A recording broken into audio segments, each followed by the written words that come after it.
Welcome to episode 85 of the Filmumentaries podcast. This is Jamie Benning talking to you from my home here in London. It's late summer. It's hot. It's cold. It's hot. It's cold. It's wet. It's hot. It's dry. It's been about 31 the last couple of days, so it's been quite hot. The kids are back at school. We've had a nice summer. I just got back from working 2 weeks in Budapest. We had a nice family holiday in the UK countryside as well. I hope you had a nice summer too, if it's summer where you're listening. If this is the first time you've listened to the podcast, the remit is all about preserving film history, getting those stories from behind the scenes. And you can treat this and the 84 episodes that have come before as an archive of film history that can be used to listen to for your entertainment, for research material, for your book or your podcast, or even an essay. So you have about an hour of film chat ahead of you, and I hope you enjoy it. If you're a regular listener, thanks as always for joining me again, and also for your support. Thank you to the lovely 100 or so of you that support the podcast via patreon.com/Jamie Benning. I really do need that support. In fact, I need to double it. I need at least 200 people supporting me on Patreon to continue this podcast. It is work. It is an endeavor which I love.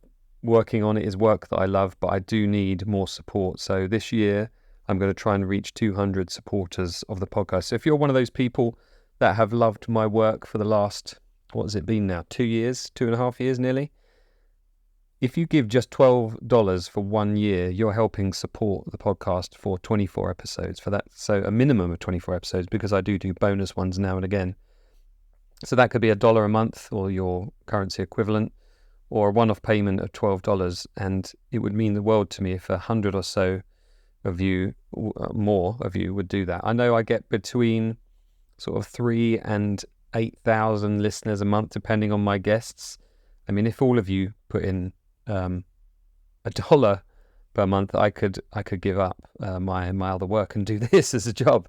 But I do need your support, because it takes a lot of time to organise these interviews, to do the interviews, to edit them. There's a lot of admin involved. It is work. It really is work, as much as it's something I love doing. So your support would be really, really appreciated. You can also support the podcast by buying some merch at filmumentaries.creator-spring. I'll include that in the show notes. That includes t-shirts, bags, bottles, and socks. I've added a few more items on there again recently, so do check that out. That's in the show notes, as I said. I'll leave the link to the Patreon there as well. If you can't support the podcast on either Patreon or on the store, please just share, like, subscribe, and review the podcast. I've had some really nice reviews, but I haven't had any recently, so it'd be really great if you could do a good review, leave a 5-star review. Helps with getting this in front of other people. Remember, you can find me on Twitter, or X, or whatever it's called this week, at JamieSWB, and on my profile there is a link tree to all my various sites, including my Vimeo channel, where you can find hours of video for you to pore over on films like Star Wars, The Empire Strikes Back, Return of the Jedi, Jaws, Raiders of the Lost Ark, Back to the Future. All of my video stuff is still available there for free. Please do check it out. It's still pretty good. I've watched some of it back recently, and even I enjoyed it. Okay, so for this episode, number 85, this is the first one of September 2023, I have VFX Supervisor of choice for both Spielberg and Scorcese, a gentleman named Pablo Helman. Pablo and I spoke back in June 2023 about his career path and his work for Stephen and Marty. There'll be a video version available for those of you that contribute via Patreon on the second tier. Pablo left his home of Argentina in the early 1990s to work in the VFX industry in California. He then worked initially on films like Apollo 13 and Strange Days before joining ILM in, I think, around 1996. He went on to work on Jurassic Park 2, Contact, Saving Private Ryan, The Phantom Menace, and more recently he's become known for his work on The Irishman, on Mank for David Fincher, and on The Fablemans for Spielberg. A really fascinating guy, and clearly an artist. I hope you're going to enjoy this conversation. So here is that conversation with VFX Supervisor Pablo Helman. And as usual, I'll be back at the end for a bit more jabbering on.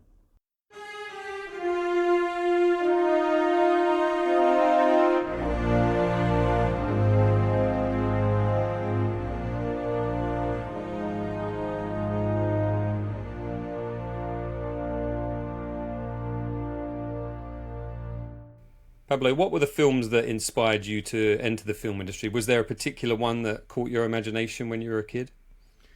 When I was a kid, it's kind of funny you asked me this because I actually wanted to be a musician. I knew, from when I was 6 years old, that I was going to play the drums. And although I was interested in film, especially because I was raised in Argentina.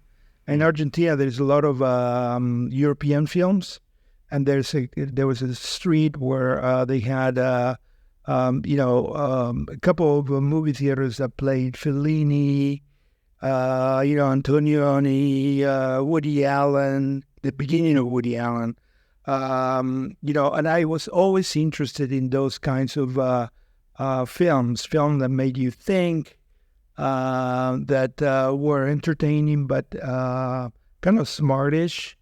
I was interested in Batman and Robin and Superman, and those kinds of things.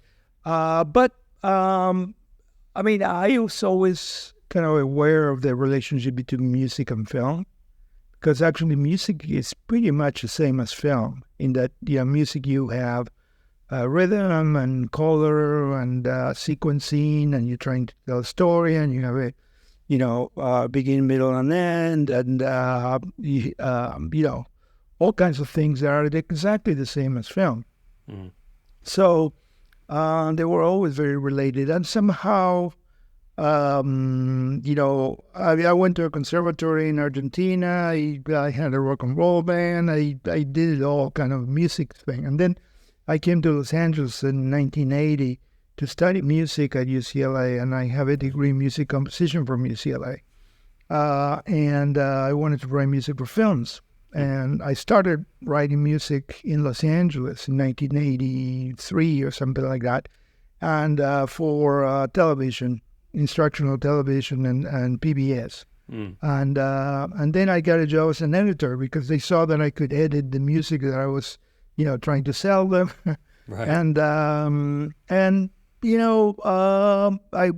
stayed at PBS as an editor for about 7 years.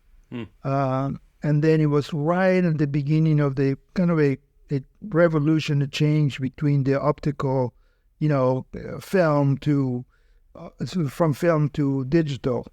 And I was always interested in computers, and I was getting my master's in technology, educational technology. So I stayed as an editor, and I had the music in the background. And then I ended up working on Star Trek: The Next Generation, the show. Yeah. And I worked at the first all-digital facility in Los Angeles called Digital Magic. And then from there, I went to Digital Domain, and I worked on Apollo 13.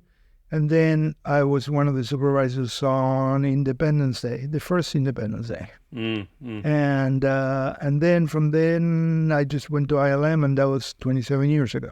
Wow, so. It's flown by, I bet. Yeah, looking at it's interesting. I didn't realize that you'd worked on the Star Trek Next Generation, because I think for a lot of people of my generation, that was probably the first time we saw digital effects on television. We were probably getting used to it in the cinema by the early 90s there with, Jumanji and Jurassic Park and things like that. But it was quite a revelation to see, is that a model? Is that digital? Did you feel like you were kind of at the forefront of television production at the time, and did that help you kind of evolve into the film production side easily? Yeah, a little bit. It's just that I think what happened is that when I was at PBS, we bought a Quantel. Henry, I think it was, or a HAL or something like that. And Quantel was trying to develop a high-resolution box. It was called Domino. And they installed one of those at Digital Magic in Los Angeles, but they didn't have an operator. They didn't have an artist. So they saw what I was doing, and they said, well, why don't we can get you a job there, and you can work on Next Generation, and also Deep Space Nine, I think it was called, the other show. But then I was doing all the high-resolution work. And so it was a little bit of that, and mainly high-resolution work And that's how I started really getting into film. Mm, mm. And it looks like you jumped very much straight into like big movies. I mean, you Yeah, mentioned Apollo 13 there, Ron Howard movie. I mean, that was yeah. a great movie, but kind of a movie that had that same kind of tangible, visceral feel that like a pre-digital film had. That kind of models and combination of models and optical effects maybe. Was that a fun movie to work on, a challenging movie? Yeah, and it was also the beginning of Flame. Yeah, Because right. Flame was right at the beginning. I don't know if you remember, but Digital Domain was the first house that was compositing Mm, on Flame. Because it was actually it was 8-bit at the time, hmm and it was 8-bit linear on top of that. It wasn't even log. ILM actually was the one they were working on Flame in 8-bit log. mm, So I learned Flame Digital Domain on Apollo 13, and yeah, it was great. It was, but it was a time of my life when I was really young, but also it was an incredible collegiality because it was one room mm, with about 8 flames, and we were all kind of like in a circle, facing away from each other. But we were learning from each other all the time because, remember, it's just the beginning of it, and mm. and the tool was like so open and so fast at the time, that we were all learning things and telling things to each other, in terms of how do you do this and how do you do that. And then when I left Digital Domain, I went to Pacific Ocean Post, and when I worked on Independence Day as a compositing supervisor, we were the first ones to get the Inferno Mm. with a huge monitor and stuff, and it was an incredible, and it was 12-bit Mm. at the time. So yeah, I mean, it was a great time in my life when I learned a lot, and you're going to be one of the first people that I'm going to tell this. But when I was working on Independence Day, I had this huge monitor in there, and I was working on a shot, and I look up and I see a reflection of somebody, Mm. and it's just like, it looks like George Harrison. And I turn around and he was standing right next to me. And it was right when they were doing Free as a Bird. Right, yeah.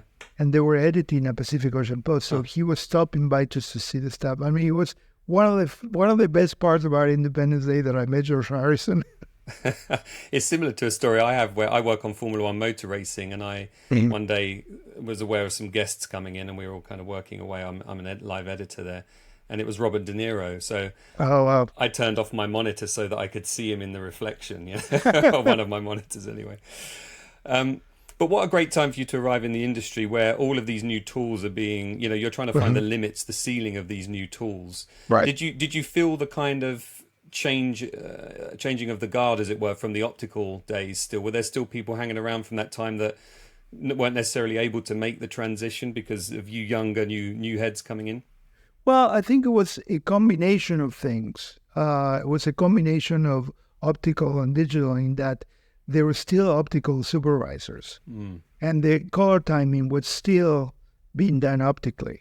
Right. And there was still this sense of touching your film, and there was wedging, and then you could pick 2 points red or 2 points yellow. You were matching things by looking at things. So it was a kind of a very nice, kind of a combination of things. People that were coming from optical and were kind of used to getting, seeing their world in a monitor.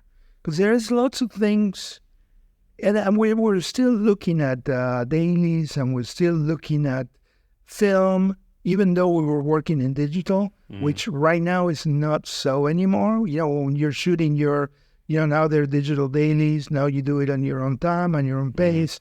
You do it on a small, probably on a small monitor, even if it's calibrated. I have a calibrated monitor that I have here in London, but it's a completely different set of skills, And I could see, and also editing was optical. Remember, the editing, the Avids were like kind of like you, even though basically Avid came from ILM, from George, thinking about Edit Droid, yeah. Yes, and so. But it was like thought of as, one day they'll get, high resolution, whatever, and then you can't judge color. You can, you can't judge color, right? So we're still working through all that. So the industry wasn't like a switch, you know what I mean? It was like a combination of things, and then you start realizing that as you lose all the optical part, then your world becomes your monitor. And you start picking up, kind of like bad habits, Like you start seeing things only in your monitor. You start losing, kind of like the context sometimes. But at the same time, you start putting things together and you can see shots before and shots after. You can do wedging in your monitor. It's a combination of an incredible tool and a curse, I remember that period quite well because I was very briefly in the industry myself, working as a support engineer for a company that supplied editing solutions. So I was this was like early 2000s still, I think then. So I was installing a Steenbeck at one end of the room for Tim Burton's editor, and at the other end of the room was an Avid and a tape rewind, a film rewinding machine in between. And I remember at one time setting up the room for Cold Mountain for Walter Murch, the editor. Oh, yeah. And one of the things he had was little cardboard cutouts, little paper cutouts of people at the bottom of the screen to remind him that this is a cinema screen and not to lose that perspective. Definitely. Are there any tricks that you've sort of used over the years to kind of remind yourself of the scale that you're working in? Yeah, I mean, there are actually lots of things. One of the things that we all use is we used to use at ILM that was introduced, well, at least to me by Dennis Muren, is flipping your the film so that you don't see, you see things flipped, and that's because your eye keeps seeing the same thing and you get used to it, but then you flop it. And then you start seeing it again, as new. And that's something, that, we took to the monitors. But then there's I was just working with the director, and it was just a shot of two people talking. And there were two complementary angles, one covering one actor, the other one covering the other one. And there was an editing kind of inconsistency. One person was moving the head, and then when he cut to the next shot, the person wasn't moving it. And I said to the director, oh, well, this is Marty Scorsese, okay? And just to give you an idea of what he's looking at and what he's not looking at. But I said, you're looking at, I said, you want me to freeze Bob De Niro's head or just to slow it down so that when you cut to the next shot, you're not going to see the change. And he said, well, I'm looking at it in a big screen, but it doesn't bother me. I said, yeah, but I'm looking at dailies every day on a 60 by 40 screen. And when you take a look at the shot, you're going to see it jump. And he said, well, as long as you don't change the blink that he does before he talks. But the blink is like over. So he's looking, just think about what he's looking at. He's looking at this performance, right? And that is something that, I don't know, that you could lose if you're going to, from a big screen to a small screen, but somebody like Marty never lost it, you see. And I do see things as people come in and don't have the experience of film, taking a look at in the big screen. some they lose, I think. It's very difficult to see context and to understand color and to kind of, take in the storytelling that happens on a big screen. Yeah. Yeah, very difficult to do. Very canny filmmaker, Scorsese. I mean, undoubtedly. But I mean, when I've spoken to many people like Dennis Muir and Ken Ralston, a lot of the guys I've spoken to that have been connected and worked for ILM over the years, it's struck me that all of them really, rather than being visual effects artists and supervisors, they're filmmakers first and foremost. You know, they understand the process from the very start to the very end, and that gives you a great benefit, doesn't it? As I'm sure, as a supervisor, that you were a musician and are a musician, and you're an editor. You bring all of those skills with you to your work now. Definitely. I mean, I think that if you really think about all the tools that a director has to tell a story, one of the main tools that the director has is, pointing the camera towards the subject matter. And then there's lighting, there's performance, there's music, there's sound, there's, like 7 or 8 or 10 different tools. But you need to understand the process by which a director chooses camera movement, for instance. I work with some directors that, for instance, would tell me things like, what do you think of this move? Sounds or looks like, Spielberg, right? And I would say things like, well, almost. I mean, I think one of the things that is difficult to put together is the process. Because working with these great directors, you understand why the camera is doing what it's doing. It's doing that because it's making a connection. It's going from one character into the background, into another character. It's changing focus. Light is coming. Camera is moving because you're trying to tell a story. And that's one of the things that I learned about people like Steven, that you can stop a shot in the middle and just have one frame, and just the one frame will tell you exactly what it is, because they have such an innate intuitive sense of framing that tells a story. Those kinds of things are very, very difficult to learn. You talk about Walter Murch. I mean, I worked with him on a movie called Jarhead. Yeah. And this is years after he wrote that In the Blink of an Eye, that book. But of course, I had read the book, and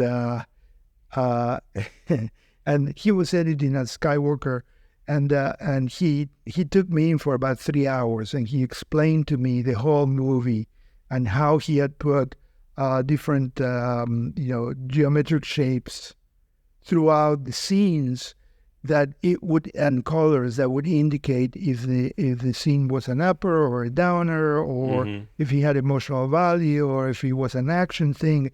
And then he explained to me, if things don't work, then I can take a look at all these, and I have graphed the whole movie. And it's a very cerebral, way to think about editing, as opposed to see, somebody like Marty, for instance. It's a very visceral thing.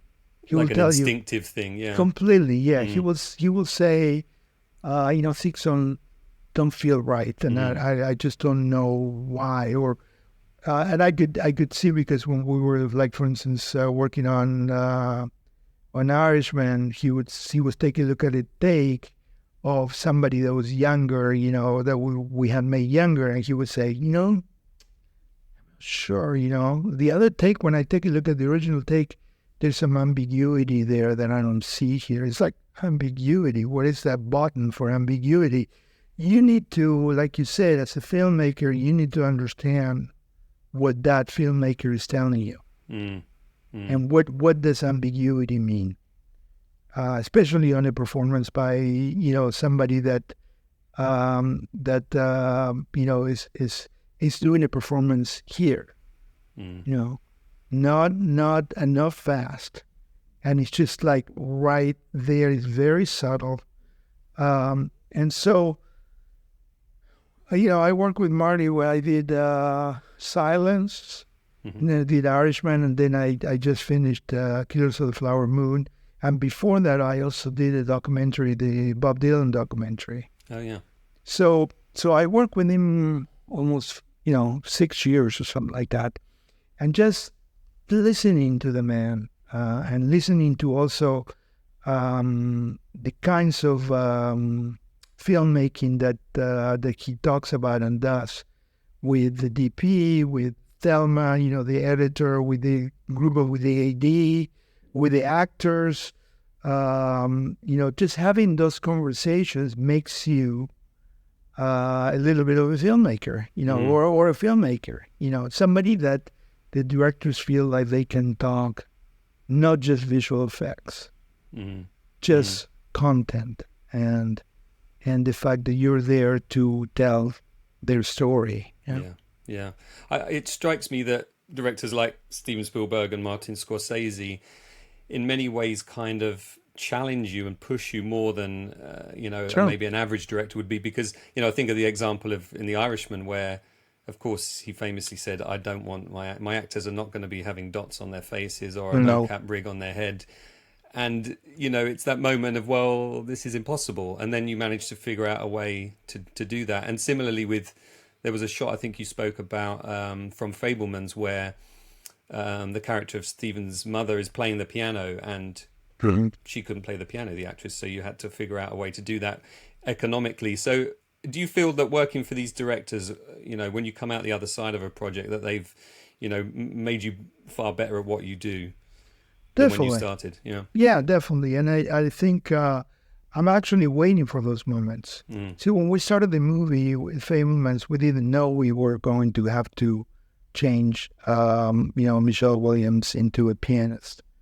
We just did the movie. I mean, in fact, the movie had I don't know, at the beginning it had 100 shots or something like that. And I was really, really happy to go back and work with Steven again. I had worked with him for about 5 years, and then I did other things, and then I went with Marty.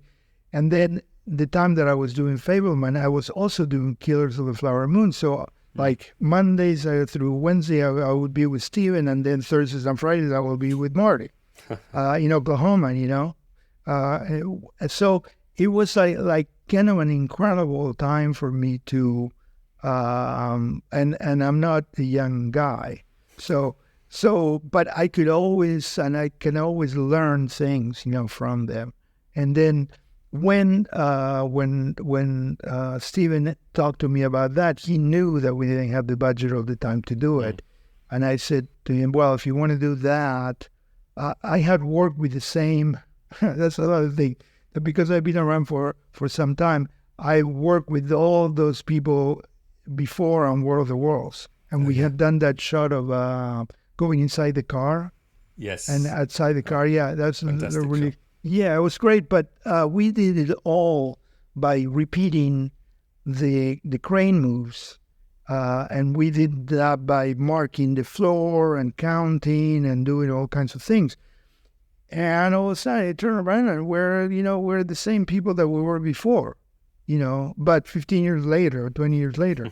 So he says, he has this problem, and, what do I think? And I said, well, we can't do it in 3D. And he said, why? Because we don't have the budget or the time to do it. But why don't we do it kind of similarly than we did that shot in World of Worlds? And he said, great, work with them. And so we came up with, and it is a challenge, and I always welcome it, because I know that they are always going to bring me problems that I cannot solve. So it's really exciting. That's a disposition thing, isn't it? I think with a lot of the people I've spoken to at ILM, they kind of relish those moments. I think a lot of people out there will probably be terrified at the idea of Steven Spielberg giving them a problem that can't be solved, in inverted commas, but it seems to be something that you really relish.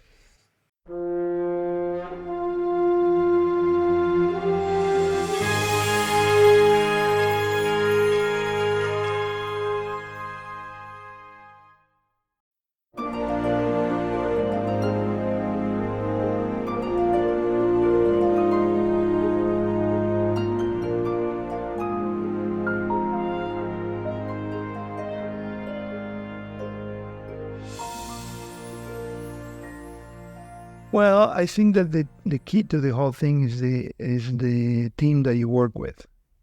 That if it was just by myself, I wouldn't be so, I wouldn't be so taking the challenge. I think that the fact is that there is really nothing that I cannot do with the kind of people that are ILM, and the caliber of people. I mean, even on Irishman, there were some times where we just sat down and we were having a lot of stuff that we needed to work out.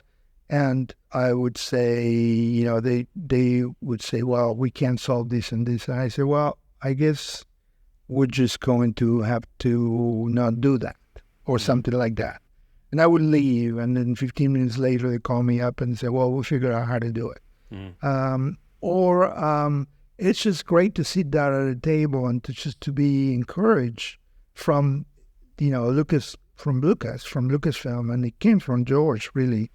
That you can sit down at a table and just throw everything away and just think, if, like, for instance, like the example that I was giving Irishman is like, if we could get performance out of a face that had even lighting, but not a key light direction.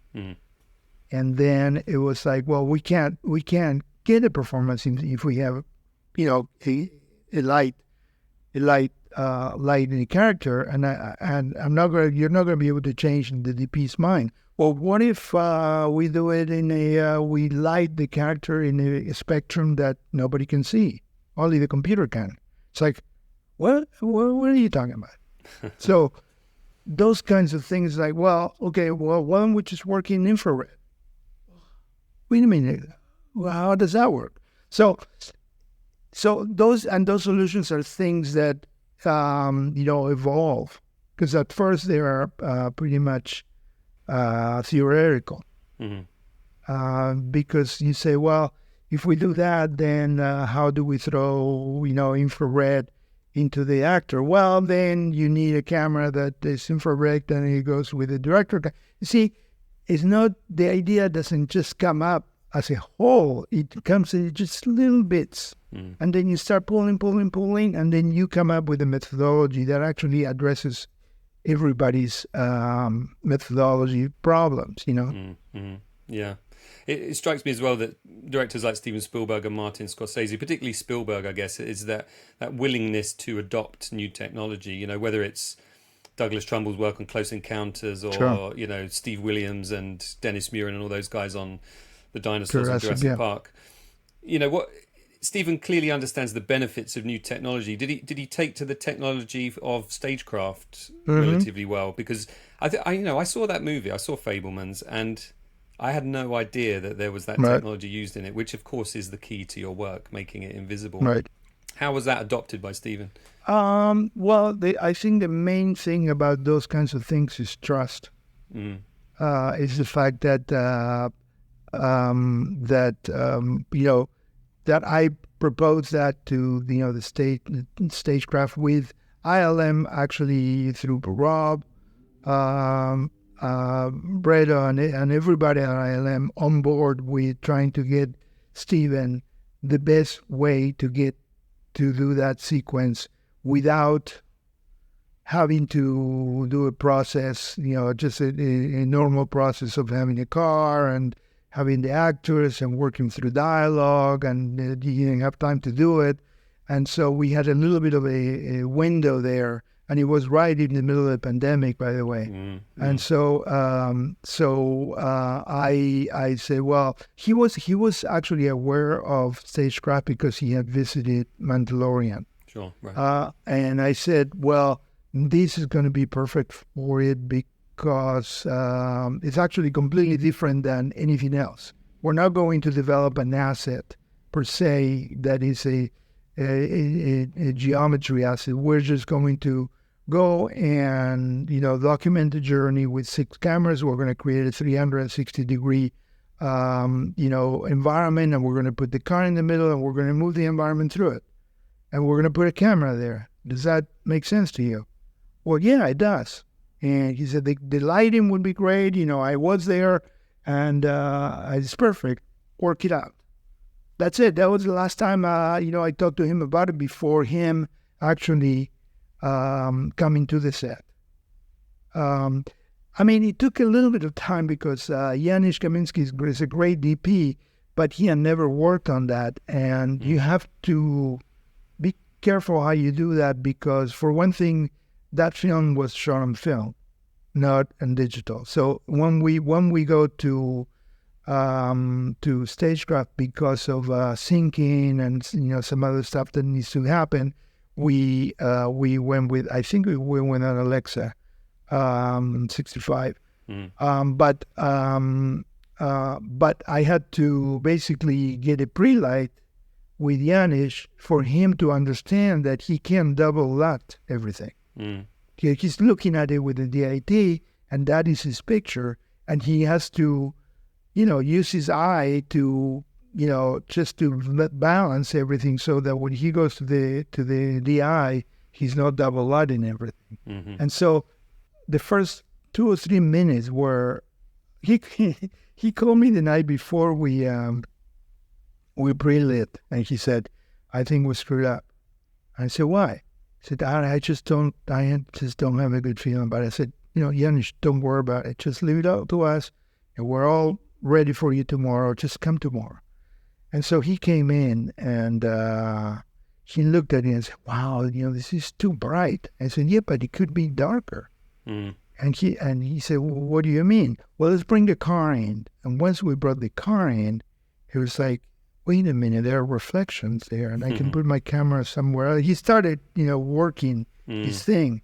And then we, all the people from the brain bar, they started coming up with their iPads and, relighting the background and rebalancing it and putting flags where they needed to be.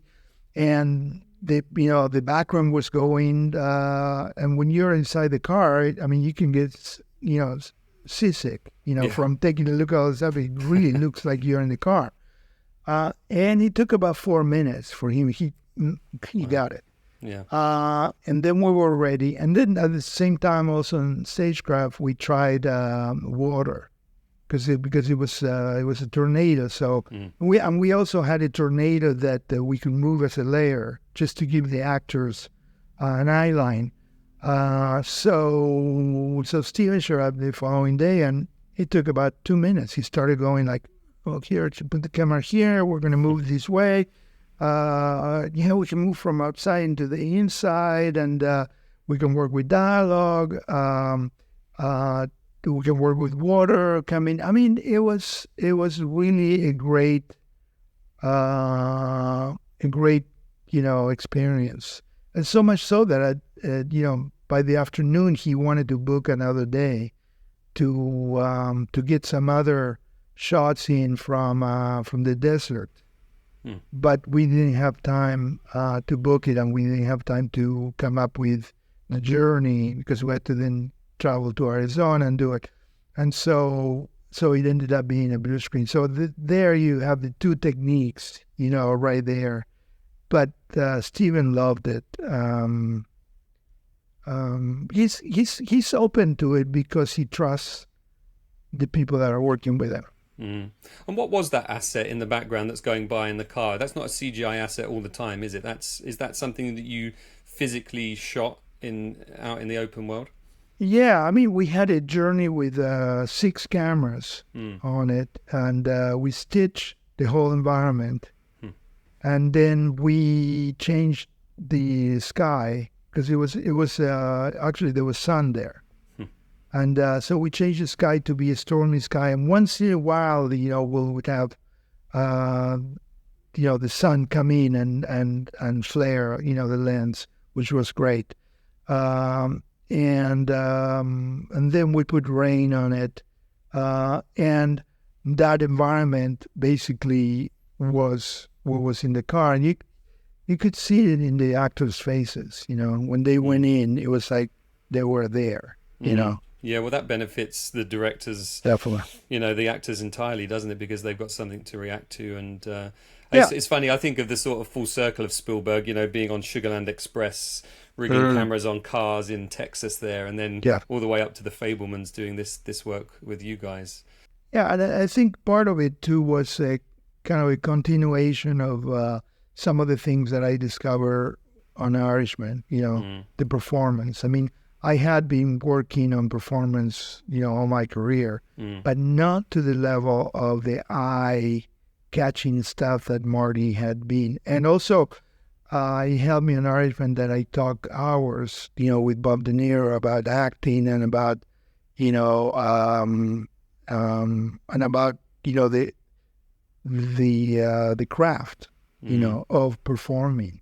Same thing with Al Pacino.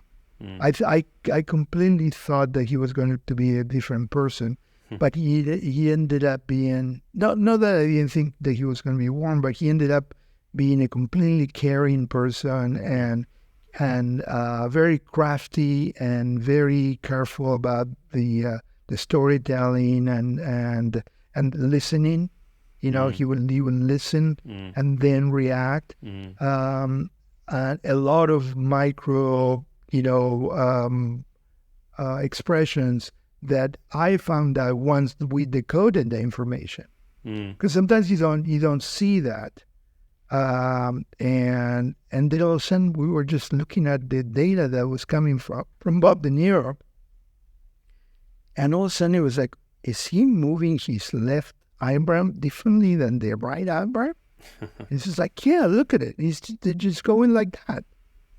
And then I asked him, I said, do you move your eyebrow differently than your left one, your right one? And he said, well, I don't know. He said, well, I said, do you practice that on the mirror? He said, no, I don't practice that.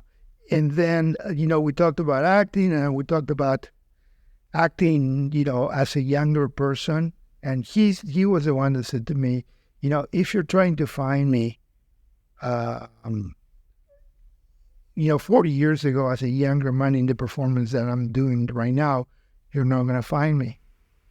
Because I'm the result of 40 years of experiences and things that made me react in a specific way and make me, make some choices that I wouldn't have made when I was, 40 years younger. Yeah. And so, and I said, do you think you can go back there? He said, I don't think I need to. I think, and that's the thing about the Irishman. He said, I'm creating a character. And this is the character that you need to find as a younger person, but he's not the same guy that is not Jimmy Conway on Goodfellas, because we already made that movie. I want a younger, this is also what Marty was saying, I want a younger version of this one character. But the same thing with Steven. I mean, it just went from that into something like Fableman. The Fablemans, when the performance was right, it's a micro performance that you can see it. And because of the training that I had working with Marty, I could see it with him. I knew exactly what he was talking about. It was really, a great experience. An education. I mean, that's the thing. Looking at the time that you've been in the industry, VFX was kind of traditionally separate from the actors in a way. You might have an actor in front of a blue screen, and then you go away and you do the optical work or even the digital work. But now it seems that there's much more of a merging between visual effects supervisors and artists and the actors themselves, and having to interact with them a lot more. How I'm sort of seeing it as a layer, of an artist upon an artist, because you can influence that performance as well, with De Niro or Pacino or Pesci. Can you talk anything about how do they ever come to you, the actors, and say, "Oh, could you make me a little bit more angry looking here, upset looking"? Does that ever go on, or are you always kind of just taking the performance and interpreting it digitally? Well, I think that we wanted to make sure that the actors didn't feel like we were changing the performances. Sure. So, that's a delicate line to walk. That definitely, especially with Joe Pesci. He was really intense, and he said, you know that you can change the performance. The performance that we're giving, the choices that we make are the choices that we make. And I understood that from the beginning. I said, Joe, don't worry about it. We're not going to change that. We're just going to take some years away from you. We're just, but yeah, there were some, the other thing about Marty is that he's really funny. And so we were shooting a sequence, a scene where I think De Niro was going to be a soldier. And we were talking, he was talking to me about something, and I said something, yes, like Mean Streets and all this other stuff. And I could see Marty was looking at me, and so I stopped by, and he said, and I said, yeah, we were just talking with Bob about, Mean Streets. And then he looked at me and said, oh, you gave him direction. And he said, I said, no. And he said, I'm just screwing with you. He was funny that way. But yeah, we do talk about that. I mean, it is really rare that in visual effects you talk about performance sometimes. I'm doing a project right now where I had been talking about this or that performance, and one day I came on set and I was just waiting by the side, and she looked at me and said, do you have something to say? Would you like to say something? That was kind of like the first time that I was invited into it. And I took it as, okay, well, maybe I'm starting to get this thing about, filmmaking and performance, and I think it's a good thing. It's really a good thing. So do you think there's a director in there somewhere, Pablo, that is gonna? You think you'll direct someday? Well, I don't think so. I think I'm getting to the end of my career, to be honest. And I think there's a lot of satisfaction out of all of us working together. When you really have a collaboration with people like that, with directors like that, there's no learning. You're always learning new things. And there's one difference between music and film. And it's like when you're doing music and you're playing with a group, you sense, you have an immediate satisfaction. Because you get in, that B flat there, and everybody hits it at the same time, or there's a rhythm thing going, there's something that somebody else does that you're, just getting enthused about. And that is immediate. Whereas film, you take a long time. You just everybody works, and then everybody gives it to you, and it's like a baby. You take care of their baby for a long time, and then at the end of the 2 or 3 years, you actually sit down and see the whole thing. That's kind of like the difference for me, right? But there is something to be said about working together, and helping, accomplish, that's just telling a story. Yeah. Back to those days of sitting back to back in a circle and all collaborating on the same software. Yeah. As a final question, then. Working with directors like David Fincher, Steven Spielberg, Martin Scorsese, there's a subtlety to the effects work that they require. You've worked on big franchise, tentpole movies, Star Wars movies, Turtles movies, things like that. But I think what I've enjoyed about your work, as I've looked into it, is the lightness of touch with some of the shots, and with directors that have a clear vision like that, where does the line come between it being, restrictive because they know what they want, and working with a director who has no idea what they want, and really you're guiding what they can do? Well, I think you have to be really careful, because you have to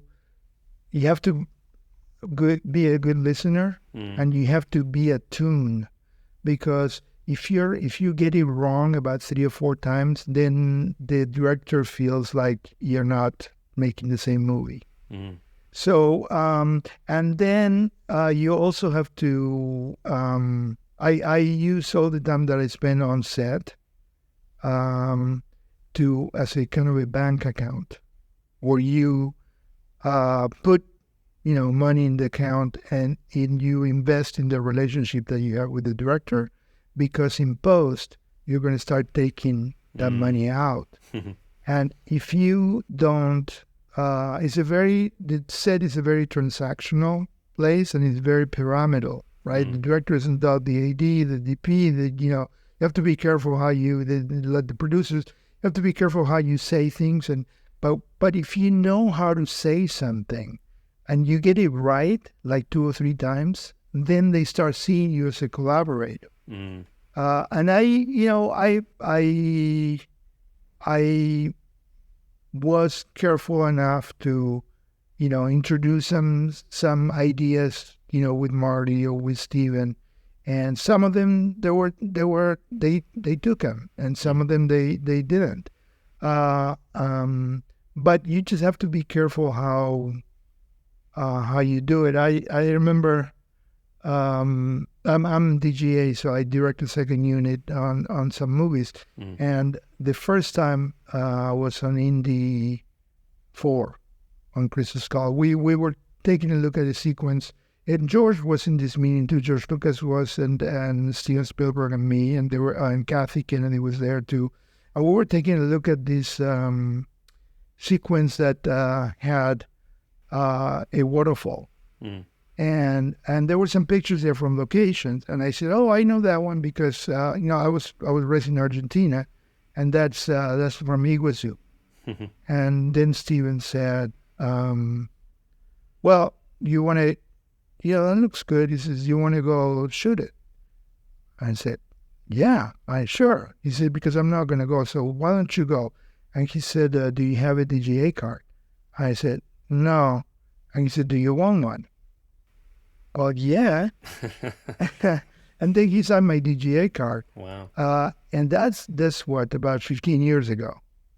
And so Steven was really generous too. And of course, then Kathy came with me also too. And we went to Brazil, and we took like a 70 people crew, and we shot, all the waterfall stuff over there. And Steven gave me credit of aerial, unit director. Yeah. And I mean, he didn't have to do that. You know what I mean? Mm-hmm. It's those kinds of things that you get from people like that they're so generous, and you're learning so much from it. I'm at the end of the day, I'm like super, thankful that I have the career that I have, and I don't need to direct. You know what I mean?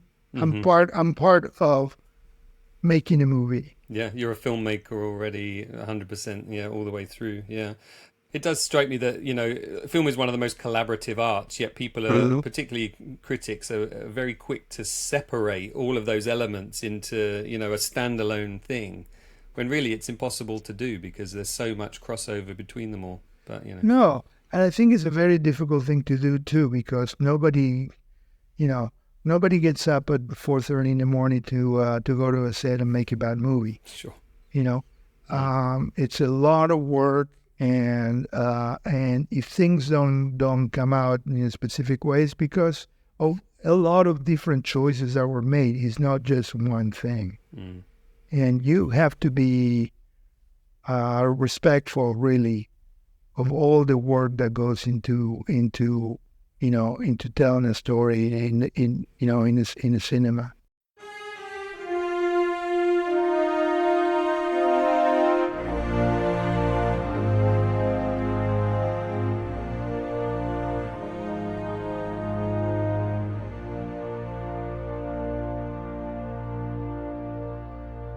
Well, I hope you enjoyed my conversation with Pablo there. Clearly a very articulate and talented artist.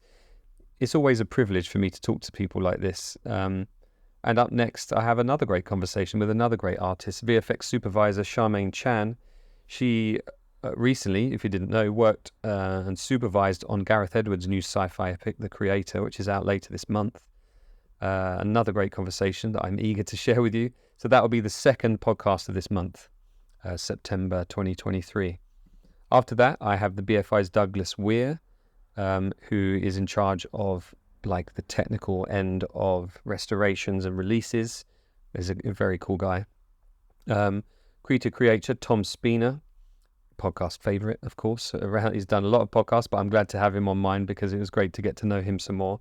And there's a lot more coming in the coming months as well, including, I hope, a regular guest who will be on to talk about some upcoming physical media releases. So for those of you that still like your discs, do keep your ears open for those episodes.